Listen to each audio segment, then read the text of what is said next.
Alright, just bought a new battery for the sebring, and I'm still running into an issue. I'm hooking the negative up. Let's see, I'm trying to figure out where I'm at here.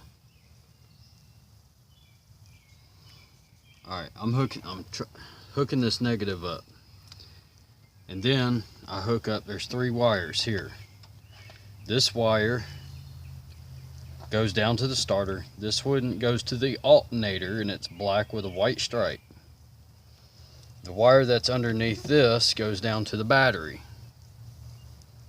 When you go to hook that battery wire up, it starts smoking like crazy.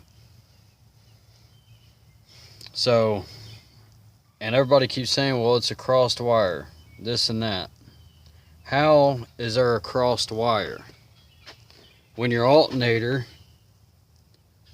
has the black wire that bolts on, you got a plug-in wire that plugs into the alternator. And then down there on the starter, it's basically the same exact way.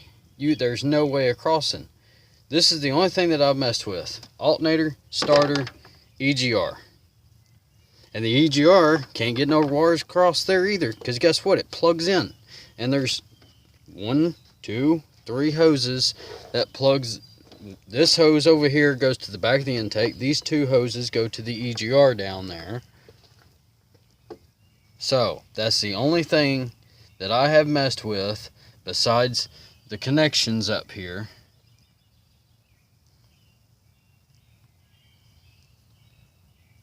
So I don't know. I have moved this vehicle a couple weeks ago. I boosted this vehicle off with no issues, no problems. And I moved it down here on the flat surface so I could work on it. I disassembled everything fine. Put everything back together exactly the way everything's supposed to be. And still having issues.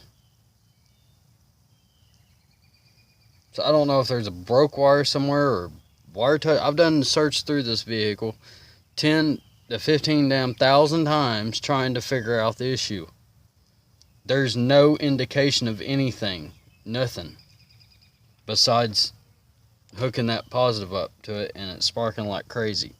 And I'm afraid that damn battery's going to end up exploding if I'm not careful, if I keep trying.